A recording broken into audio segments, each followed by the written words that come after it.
ಕಾಲದಲ್ಲಿ ಗ್ರಾಮೀಣ ಭಾಗದ ರೈತರು ಪ್ರತಿ ಮನೆಗಳಲ್ಲೂ ಹಸುಗಳನ್ನು ಸಾಕಿ ಸಂಕ್ರಾಂತಿ ಉಗಾದಿ ಹಬ್ಬಗಳ ಸಂದರ್ಭದಲ್ಲಿ ಗೋವುಗಳ ಪೂಜೆಯನ್ನು ಮಾಡಿ ಮೆರವಣಿಗೆ ಮಾಡುವ ಸಂಸ್ಕೃತಿ ಇತ್ತು. ಈಗ ಅದು ಕೂಡ ಮಾಯವಾಗ್ತಾ ಇದೆ ಅಂತ ನಮ್ಮ ಕರ್ನಾಟಕ ಸೇನೆ ರಾಜ್ಯ ಪ್ರಧಾನ ಕಾರ್ಯದರ್ಶಿ ಚಾಕನಹಳ್ಳಿ ನಾಗರಾಜ್ ಹೇಳಿದರು. ಅವರು ಪಟ್ಟಣದ ಬಾಲಕಿಯರ ಶಾಲಾ ಆಟದ ಮೈದಾನದಲ್ಲಿ ಗ್ರಾಮೀಣ ಭಾಗದ ಯುವಕರು ಧರ್ಮರಾಯ ಸ್ವಾಮಿ ಕರಗ ಮಹೋತ್ಸವದ ಪ್ರಯುಕ್ತ ನಾಟಿ ಹಸುಗಳನ್ನು ಉಳಿಸಿ ಬೆಳೆಸುವ ಉದ್ದೇಶದಿಂದ ಹಸುಗಳನ್ನು ಅಲಂಕರಿಸಿ ಮೆರವಣಿಗೆಗೆ ಚಾಲನೆ ನೀಡಿ ಮಾತನಾಡಿದರು. ಹಿಂದಿನ ಕಾಲದಲ್ಲಿ ಹಿರಿಯರು ಪ್ರತಿ ಮನೆಗಳಲ್ಲೂ ಹಸುವನ್ನು ಮೇಯಿಸಿ ವ್ಯವಸಾಯ ಮಾಡುವ ಸಂಪ್ರದಾಯ ಇತ್ತು. ಆದರೆ ಇಂದಿನ ದಿನಗಳಲ್ಲಿ ಎಲ್ಲ ಆಧುನಿಕತೆಯಿಂದ ಎಲ್ಲ ಮರೆಯಾಗ್ತಾ ಇದೆ. ಮುಂದಿನ ಪೀಳಿಗೆಗೆ ನಾಟಿ ಹಸುಗಳು ಪರಿಚಯಿಸುವ ಉದ್ದೇಶದಿಂದ ಯುವಕರು ಈ ಮೆರವಣಿಗೆ ಹಮ್ಮಿಕೊಂಡಿರುವುದು ಹೇಳಿದ್ರು. ನಮ್ಮ ಕರ್ನಾಟಕ ಸೇನೆ ಜಿಲ್ಲಾಧ್ಯಕ್ಷ ಎಸ್ ಎಂ ರಾಜು, ಅಮರ್, ಜಗದೀಶ್, ಸಂಜಯ್, ಸಂತೋಷ್, ಮಂಜು, ಕಾರ್ತಿಕ್, ಶ್ಯಾಮ್ ಇತರರು ಹಾಜರಿದ್ದರು. ಹಬ್ಬಗಳಲ್ಲಿರ್ಬೋದು ಹಿರಿಯರು ಇಂಥ ಒಂದು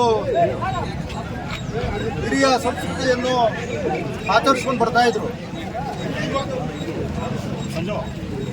ಆ ಒಂದು ಇತಿಹಾಸ ಕಳೆದೋಗಿದೆ.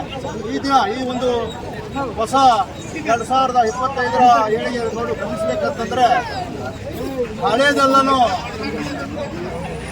ಮರೆತು ಹೋಗಿದ್ದಾರೆ ಜನರು. ಆದ ಕಾರಣ ಇವತ್ತು ಏನು ನಮ್ಮ ಮಾಲೂರಿನ ಯುವಕರು ಇಂದಿನ ಹಬ್ಬವನ್ನು ಹಿರಿಯರು ಮಾಡ್ತಾ ಇರೋದು ಒಂದು ಹಬ್ಬವನ್ನು ಈಗ ಪ್ರತಿ ವರ್ಷವೂ ಅಷ್ಟೇನೆ ಮಾಡ್ತಾ ಇದ್ರು. ಈ ಒಂದು 10-15 ವರ್ಷಗಳಿಂದ ಯಾವುದೇ ರೀತಿ ಯುವಕರು ಈ ಒಂದು ಹಬ್ಬಕ್ಕೆ ಗಮನ ಹರಿಸ್ತಿರಲಿಲ್ಲ. ಇವತ್ತು ನಮಗೆ ಸಂತೋಷ ಆಗ್ತಾ ಇದೆ. ಏನಂತಂದ್ರೆ ನಮ್ಮ ಹಿರಿಯರು ಮಾಡ್ತಾ ಇರೋ ಹಬ್ಬವನ್ನು ಯುವಕರು ಈ ವರ್ಷ ಪ್ರಾರಂಭ ಮಾಡಿದ್ದಾರೆ. ಈ ವರ್ಷದಿಂದ ಪ್ರಾರಂಭ ಮಾಡಿರೋದ್ರಿಂದ ಪ್ರತಿ ವರ್ಷ ಹಬ್ಬಗಳಿರ್ಬೋದು. ಈ ಮಾಲೂರು ದ್ರೌಪದಮ್ಮ ಕರಗದ ಪ್ರಯುಕ್ತ ಏನಿವತ್ತು ಪ್ರಾರಂಭ ಆಗಿದೆ, ಆ ಪ್ರಾರಂಭ ಇನ್ನೂ ವಿಜೃಂಭಣೆಯಲ್ಲಿ ಈ ಒಂದು ಕರಗದೆ ಪ್ರತಿ ವರ್ಷನೂ ಆಚರಿಸಬೇಕು.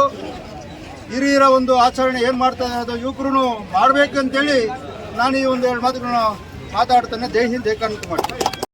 ಯುವಕರು ಈಗಿನ ನಮ್ಮೆಲ್ಲರ ತಾಯಿ ಕರಗದಮ್ಮ ಜಾತ್ರೆ ಪ್ರಯುಕ್ತ ಈ ಒಂದು ಒಳ್ಳೆ ಒಂದು ಕಾರ್ಯಕ್ರಮವನ್ನು ಪ್ರತಿ ವರ್ಷ ಹೀಗೆ ನಡೀಲಿ.